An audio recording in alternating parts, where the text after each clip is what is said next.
Alrighty, so a question I've been asked a couple times here and there are, in terms of a Turkish 1911, so Turkish shotguns aren't usually very well received. A lot of people kind of judgy on them. But the handguns seem to be pretty well received. Now, one thing that most Turkish gun manufacturers make is a 1911 clone. Today I have two of the big name representations here. On the right, I have a Tisas service model, one of the cheapest ones you can get. On the left, I have a Girsan. Yeah, this one's a little bit more flared up, but that is kind of what Girsan does. They don't really have, at least at the time of this video, they don't have a lot of basic looking, anyways, entry-level 1911s. But I'll get to that in a little bit. So, real quick, I'll go over Tisas. They have multiple caliber variations. They have 9mm, 10mm, 45, and then they have lots of different quality grades. This being the service model, having plastic grips, your basic GI style hardware here and there, and being just Cerakoted. These can be had all the way down to like $325, just depending on where you can find them. I believe I picked this up for $3.99, so it just varies. I have seen them up above 400 too, so it's not like it's sometimes you get really good deals, sometimes you don't.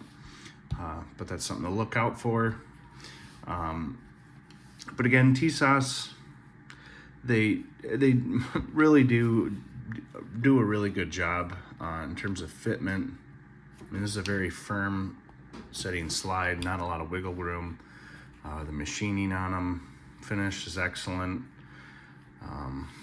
And I mean, especially with this being the cheap basic model, but the barrel's nicely finished, everything like that. There we go. Another thing to note, excuse me, is it does come with Mekgar magazines. So, not sure if every example of Tisas does, but at least this one did. And onto the Girsan. So this isn't, your basic run-of-the-mill Girsan.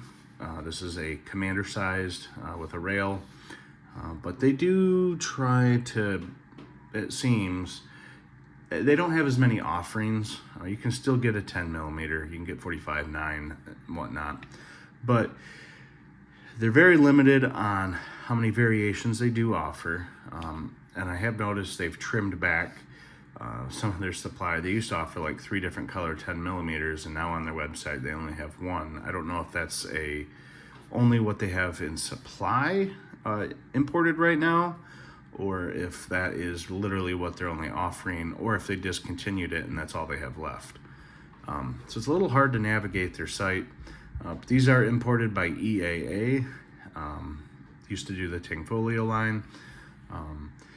In terms of looks, the Girsans look really nice. They have some nice features here. Like I said, that tack rail.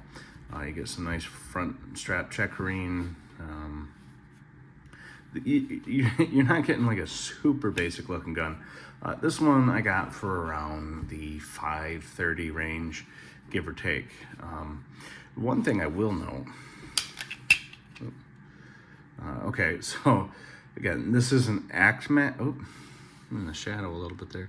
But this is an Act Mag, which in terms of 1911 mag qualities, I think a lot more people are going to get behind that Mekgar mag.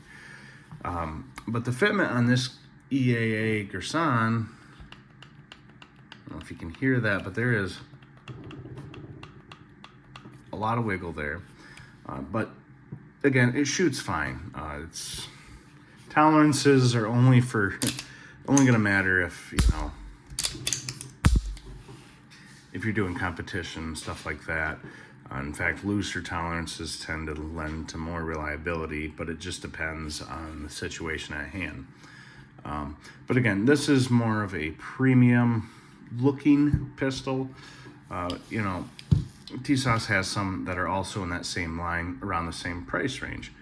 So, I mean, really, if you're down between these two, not necessarily this one, because like I said, Girsan really doesn't have a plain Jane. I guess they do, but they don't have as many variations as the Tisas. But if you were getting a little bit more beefed up features on a Tisas versus the Girsan, I would honestly say go for the Tisas.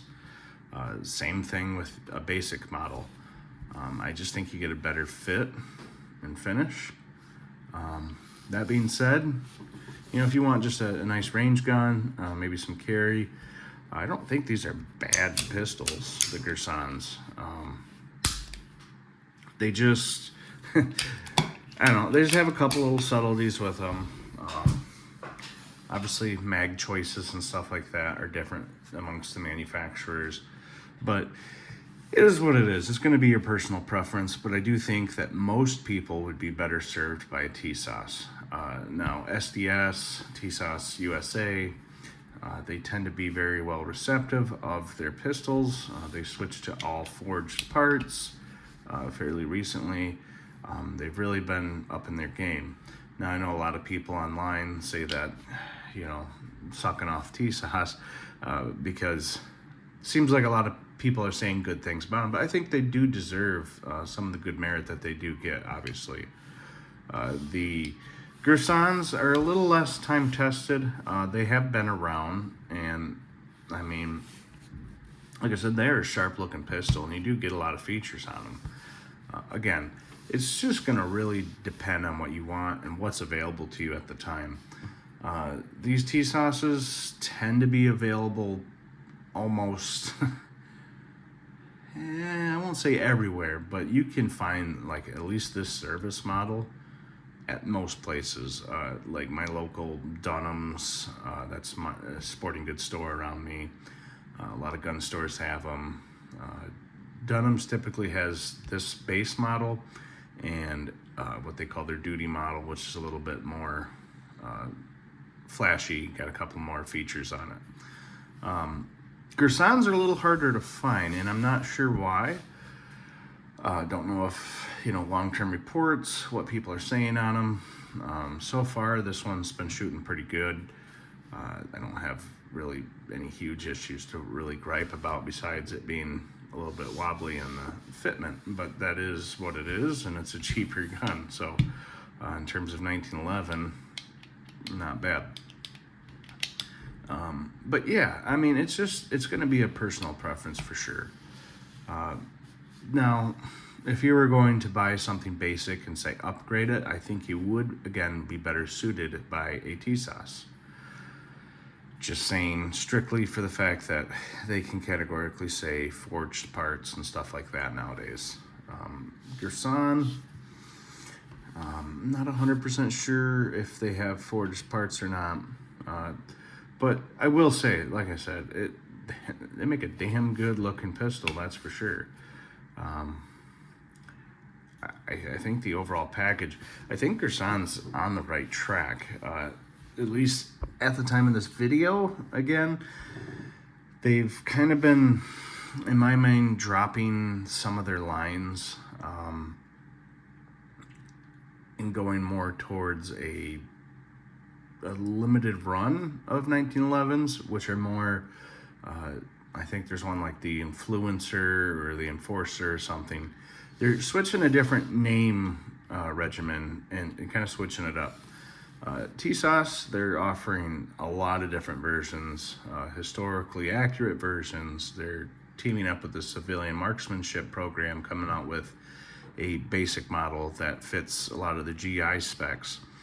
And that being said, with the companies, Tisas USA is obviously more established in the USA. But that being said, Girsan and Tisas are both planning for the future. They both make a 2011 copy. I have yet to have my hands on either one of them. I would definitely like to in the future here, but so there is there is growth. They are changing things. I think in a few years, you're going to really see the maturity of the growth of these guns. I think early on, Tisas were pretty questionable in terms of quality. Same thing for the Girsans. That's why a lot of times they're thought of as being very cheap and inexpensive. But I do think that they are making leaps and bounds in their manufacturing qualities. So I guess we'll see. But if I were you right now and you had to pick between a cheap Tisas and a cheap Girsan for a Turkish 1911 that you were looking at, more often than not, I'd say go for the Tisas. Just because you're getting a little bit better track record. If you're going to throw a little bit more cash at it, you're going to get, I think, what is a nicer gun, for sure. So, all right, let me know what you think, and maybe you completely disagree with me. I don't know. Maybe your opinion is don't even waste your time or money going with a Turkish 1911, and that's fine. I definitely can understand the sentiment there. These aren't for everybody, but a 1911 should be for everyone, and not every manufacturer makes cheaper 1911s. So Tisas is really doing a favor to the 1911 community because people are able to get into it for what is essentially a very affordable price. And if this is all you get and you enjoy shooting it at the range and stuff, that's cool, man. I don't see anything wrong with that. Same thing with the Girsan. I mean, a lot of people with 1911s have a lot of things to say, but you know, it's your money and choose how you want to spend it. But again, if it were between a Girsan or a Tisas, I would go for the Tisas. But all right, thanks for watching.